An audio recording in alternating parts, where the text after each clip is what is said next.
So partner Robert, tawagin na. Itong ating topic ngayon na ating talagang pina-plug pa nung nakaraang linggo. Last week maswerte diba? tayo na ngayon ay makasama natin ang ating bisitang doktor, espesyalista, isang general surgeon at cosmetic surgeon din siya, no? At syempre ito ay may kaugnayan sa health ng pagkapatuli, sakit na colon at rectal cancer, yes. almoranas, appendicitis na madalas nating maranasan ng ating mga kaserbisyo kapatrol sa iba't ibang bahagi ng ating bansa. Kaya huwag na po ating patagalin pa. Mga kaserbisyo, paki-like and share po ninyo ang ating talakayan ngayon at pwede po kayong magbato ng mga tanong sa amin sa ating mga messenger account ng FB, serbisyo page at sa ating kapatrol page.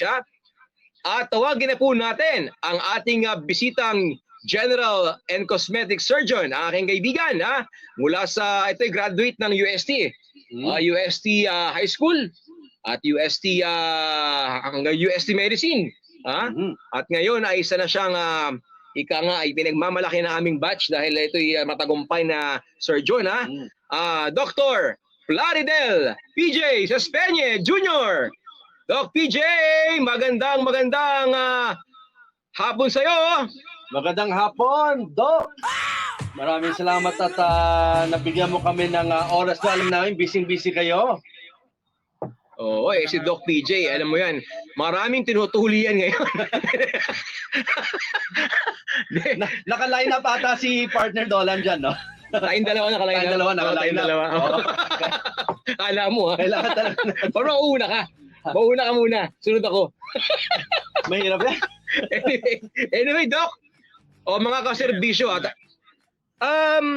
Napag-uusapan natin itong tuli. Ito po ay siyempre, hindi lang, siyempre nagiging katuwaan sa mga batang lalaki. Pero ang katotohanan niya, ito ay bahagi ng kalusugan, di ba? Na dapat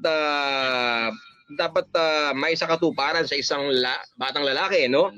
Doc, unang tanong.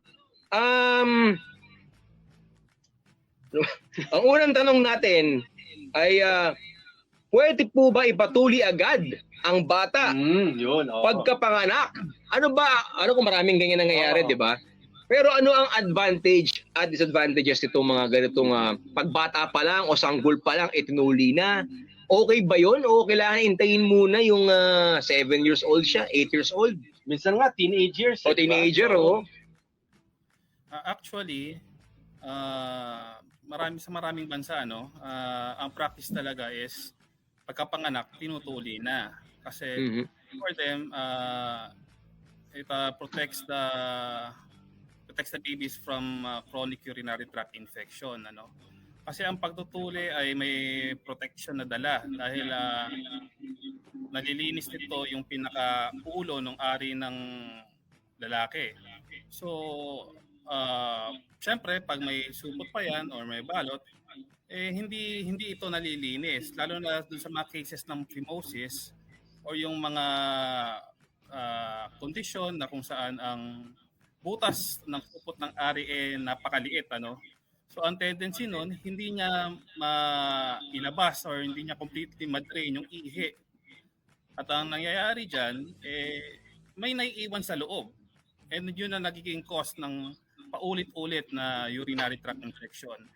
So kadalasan yung mga magulang dadalhin yung mga anak sa pediatricians nila paulit-ulit, at pag ang nire-recommend kadalasan ng mga pediatrician is ipatuli na yung mga bata para maiwasan na yung paulit-ulit na pagkakaroon ng infection.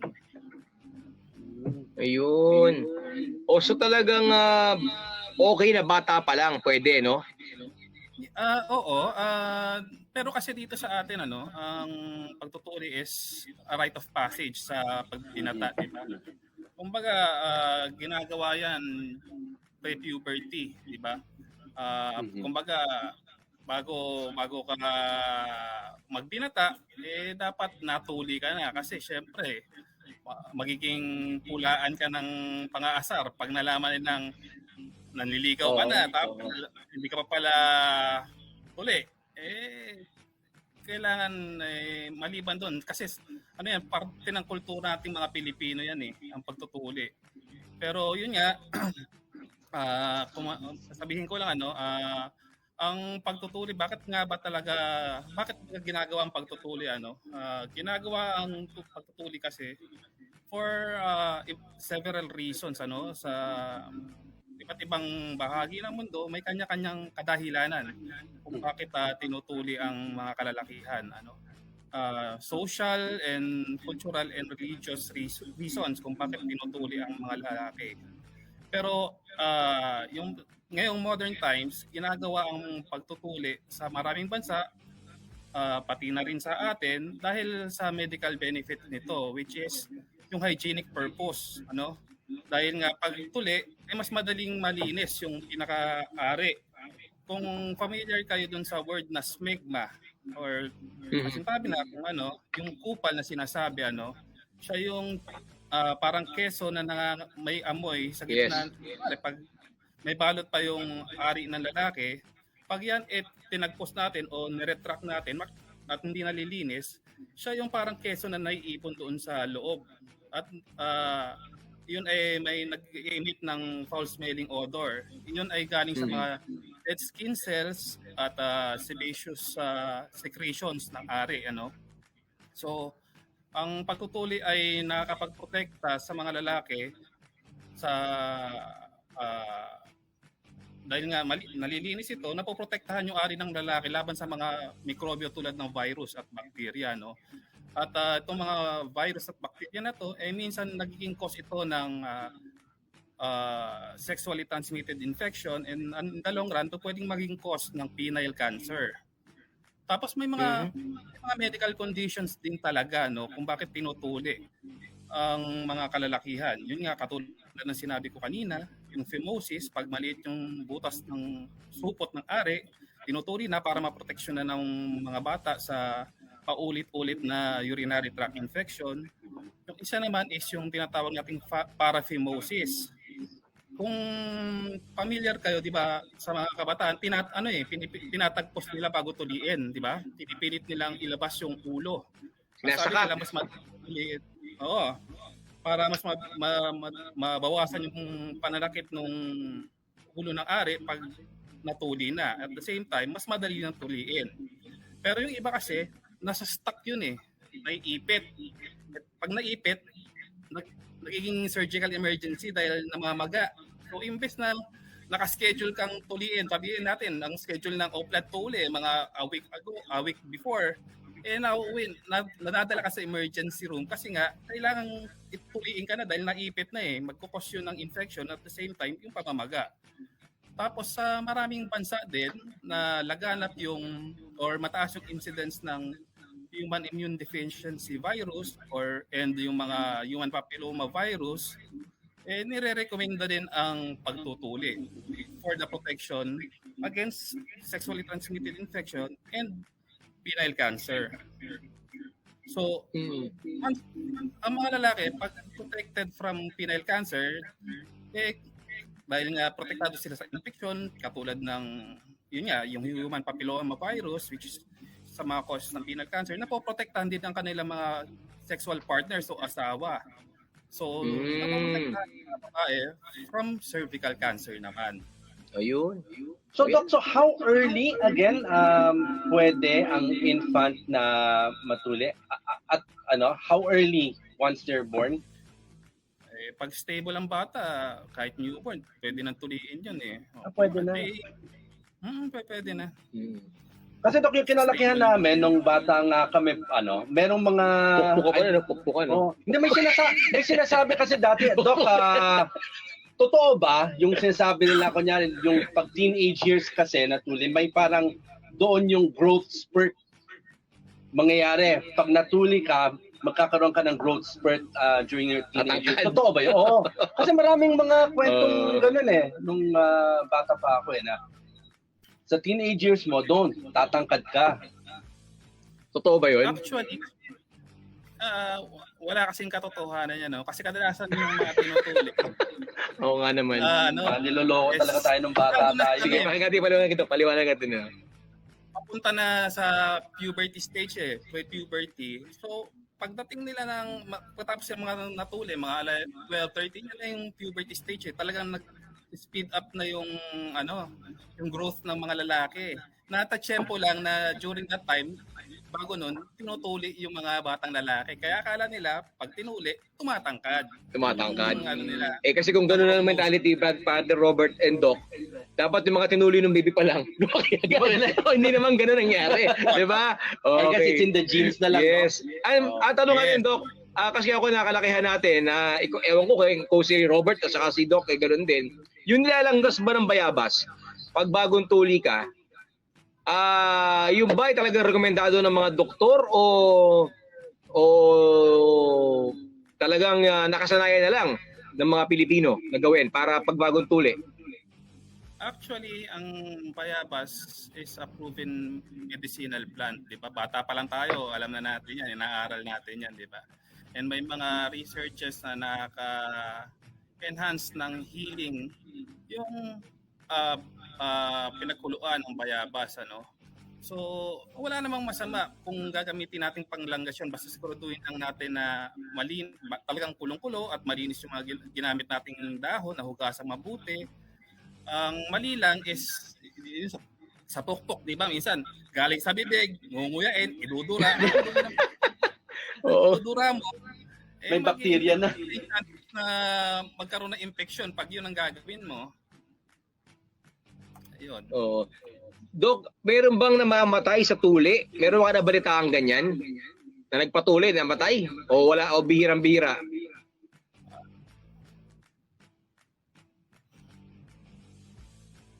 Actually, maliit naman yung very very seldom na nagkakaroon ng mga ganyang incidents, ano. Pero kadalasan kasi yun yung tinatawag nating may condition like hemophilia. Sila yung mga tao na may problema sa pagpapaampat o pag nasugatan sila, matagal or hindi tumitigil yung pagdurugo, no? So, yung iba naman, may mga allergies sa anesthesia. So, talagang recommended na bago tuliin ang mga bata or kung sino man natutuliin, makuhan sila ng proper history. Malaman kung may mga history ba ito na pag nasugatan na before, nag-aampat ba kagad, or may history ba ito ng allergy, nabunutan na ba ito ng ngipin, may mga reactions ba na encounter. So, para maiwasan yung mga ganyang incidents. Tapos lalo na, di ba, kunwari sa Oplan Tuli, di ba? Hindi mo naman alam kung saan gagawin. Pag nagkaroon ng medical emergency at hindi mo nakuha ng maayos na history, kawawa yung paano kung walang malapit na na ospital. Kawawa yung pasyente. So proper history taking, dapat hindi tayo nagmamadali. O kaya dapat na pre-evaluated na yung mga pasyente bago maisalang. Ayan. Doc, nagbago ba ang surgical process ng pagtutuli from the time before? Ngayon, di ba, may mga technological advances tayo? May technological advancement ba or same pa rin ang ginagawang proseso? Actually, yung manner ng pag-cut is still the same, ano. Meron lang iba, may iba nga, may mga aparato na ginagamit, pero hindi pa ganoon ka sa bansa natin yun eh. Kung nakakarinig tayo na minsan, di ba, may mga nakapaskel, mga painless, bloodless tuli, yan yung mga naririnig natin, di ba, sa mga signages. Kasi usually, ang ginagamit na pangtuli is pag tinatahi natin yung mga nagdurugo na vessels para maisara ito, no? So, minsan naman kung may capacity na ang mga clinics or makapagdala sa mga medical missions or Oplan Tuli ng cautery, ito yung pangsunog, naiiwasan yung pagdurugo dahil mas mabilis nilang napapaampat yung pagdurugo, no? Yung isa pa is yung laser. Kaya lang yung laser is very expensive, hindi naman basta-basta nadadala yung kung saan-saan kasi napaka-sensitibo rin nun at napakamahal. So usually pag pa rin sa mga clinics siguro applicable na cautery talaga na yan, pinaka-common. Very seldom ang laser, pero kung sa talagang Oplan Tuli, talagang traditional na suturing or pagtatahi pa rin ang ginagawa natin. Ayan. Dok, inaiwan kong tanong kanina, magkano ba ang halaga ng pagpapatuli ngayon sa mga batang lalaki? Usually kung talagang licensed doctor ang gumagawa, may mga nakikita tayo around as low as 5,000 to 15,000. Pero kung mga siguro medyo may mga sum na mas mataas pa, lalo na kung ang ginagamit nilang anesthesia sinisedate o pinapatulog nila yung mga bata. Kasi may mga iba na uh, preferred ng mga magulang na walang maramdamang pain. So ang ginagawa, pinapatulog. Yun yung mga nag-ano kung bakit tumataas ang presyuhan ng pagtutuli. At the same time, yung mga gaya nga nasabi ko kanina, yung mga aparatus na ginagamit like yung cautery or laser, yan. It adds up to the cost of circumcision.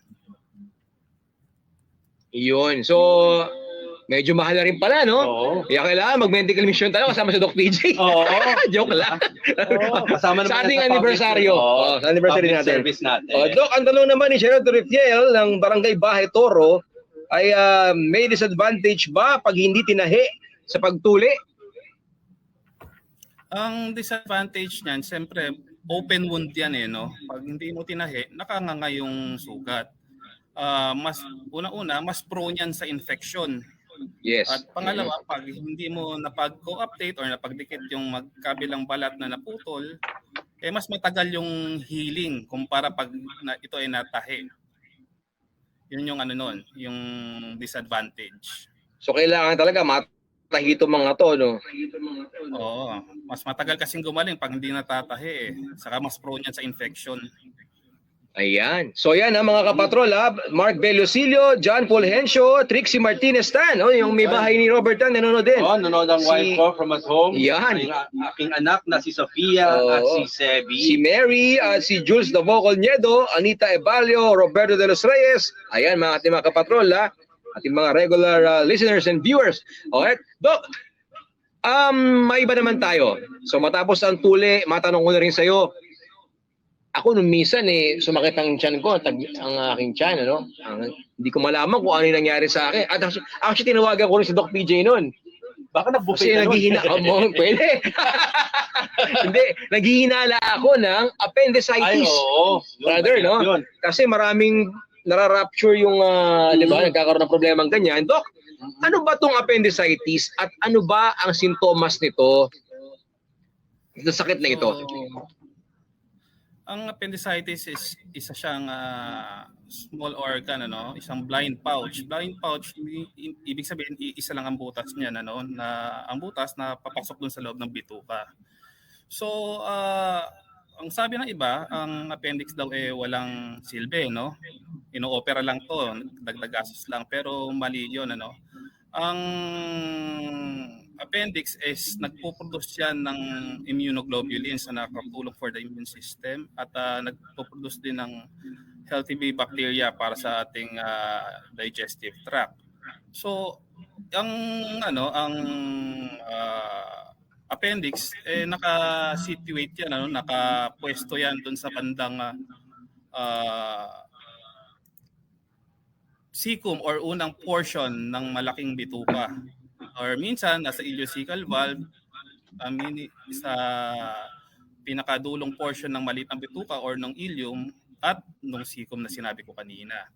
Kadalasan, nagkakaroon ng pain dahil sa pamamaga nito, Ang causes ng pamamaga nito, minsan may mga kulaning namamaga, minsan nababarahan ito ng tumigas na dumi, minsan may mga parasites, or minsan may mga bukol na humaharang. So pag may sarili rin kasing sinisikret mucus itong appendix na to So pag nabarahan yan, lulobo yan.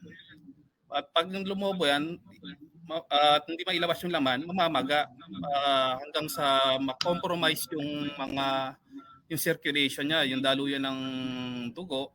At pag hindi talaga ito nakadali ng maayos, minsan nabubutas o pumuputok. Doc, ano yung pinaka-function ng appendix natin?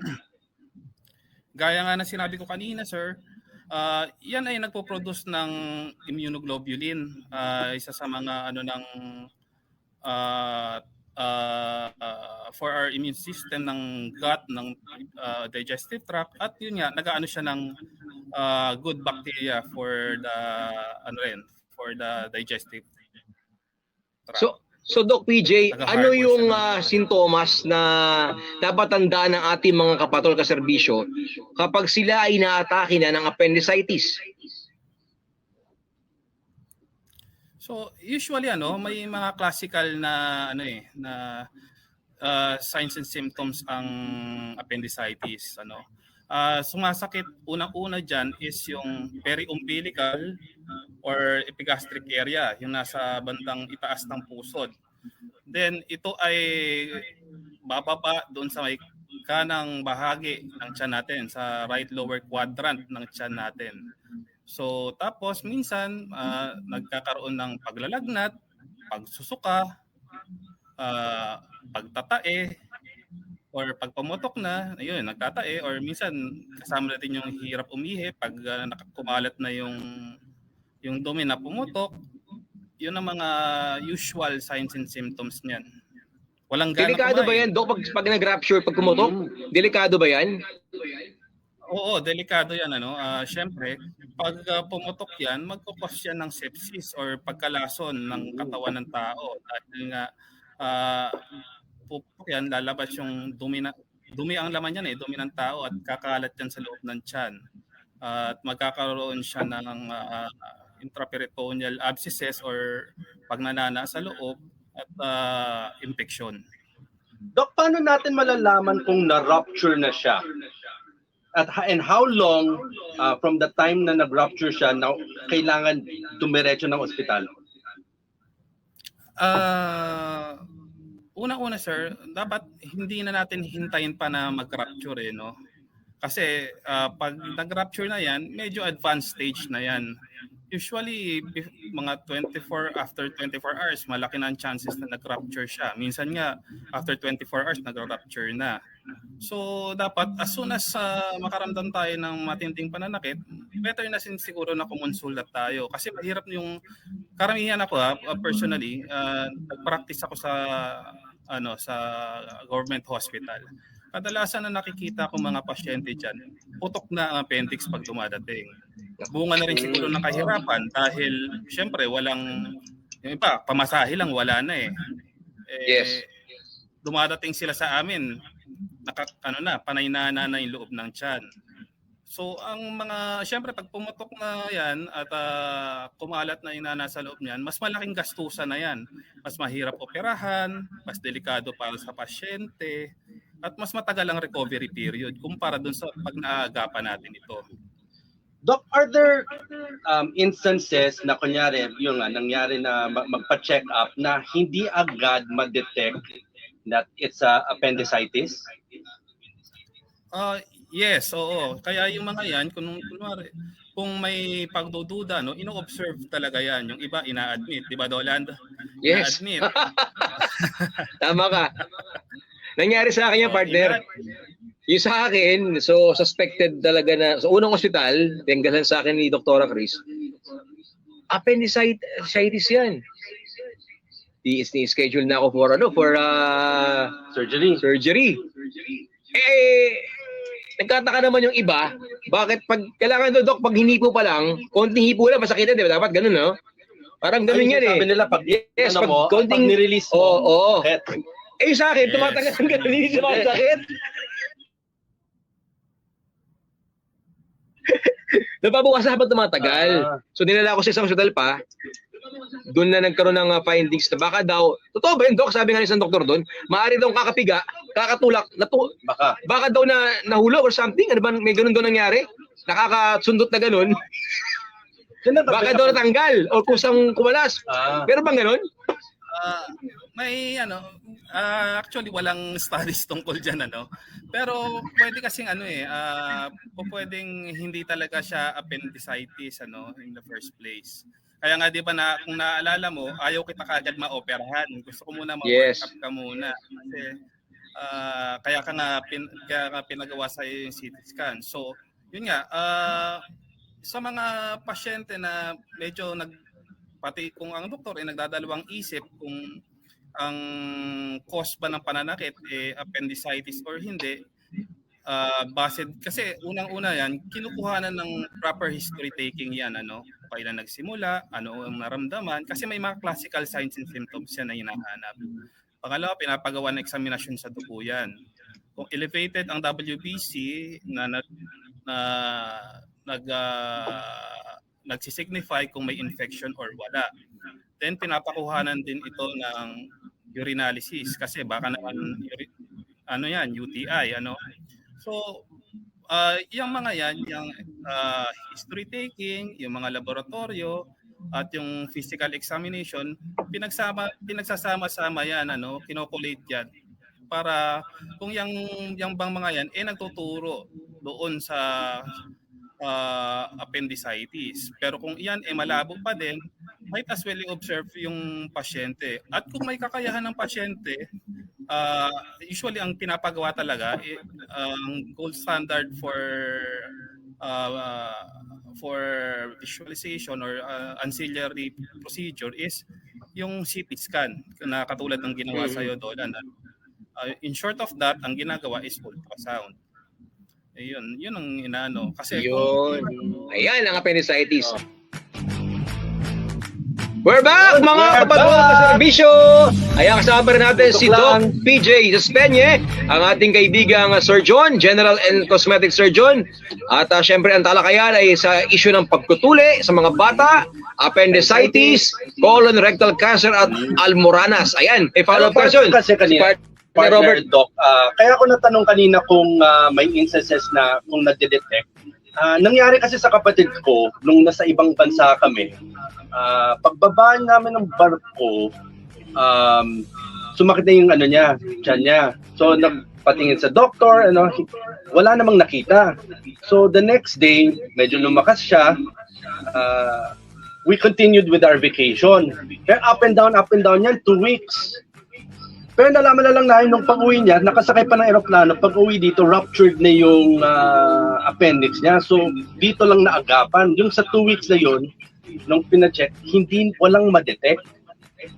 So, really possible talaga na hindi malaman until mag-rupture.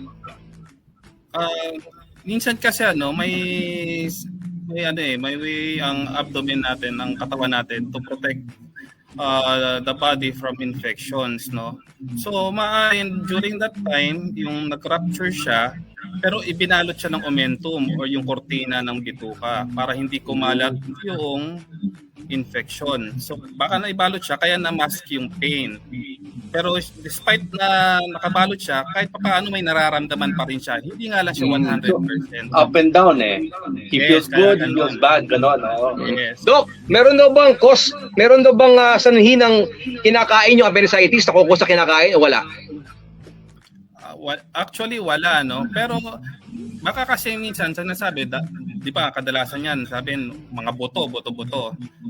Minsan kasi may mga undigested food particles na na isasama doon sa mga fecal na natatrap doon sa loob ng appendix na nababarahan din ng appendiculate. Appendiculate is yung mga dumi na fecally yung mga tumigas na dumi na bumabara doon sa appendix kaya ito namamaga or nagkakaroon ng appendicitis.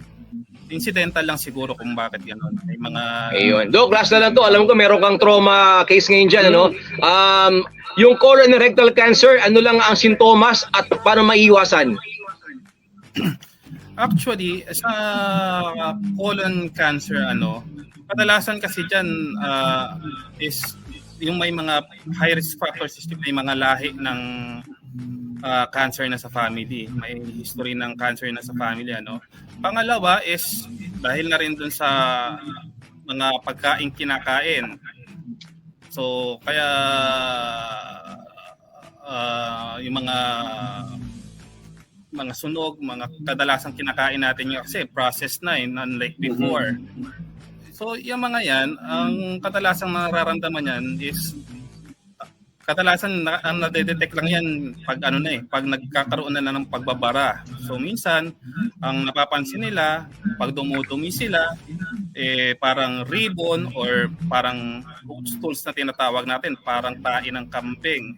At the same time, minsan as it progresses, habang palaki yung bukol, ang lumalabas na doon is yung tubig na lang ang kayang lumabas hanggang completely na itong mag-obstruct. So, ang pag completely na nag-obstruct ito, mapapansin na lumalaki na rin yung tiyan ng pasyente. So, paano ito may iwasan? Siyempre, una, healthy lifestyle, ano? At pangalawa, magpa-check, lalo na kung mataas ang cancer incidence sa pamilya ninyo. May mga recommendations dyan like yung colonoscopy na tinatawag natin para magapan. Ayun. Alright. So yan, partner. Medyo may emergency, Doc. Very busy si Doc. Oh, Maraming okay. salamat Doc, po at sa time nyo. Doc PJ, thank you very much ha. At mga kapatid na serbisyo, ayan po si Doc PJ, meron ngayong asikasuhin mga pasyente dyan sa Quezon City at Pasig. Ayan. Thank you very much, Doc PJ Sespeñe. Feel Good Friday.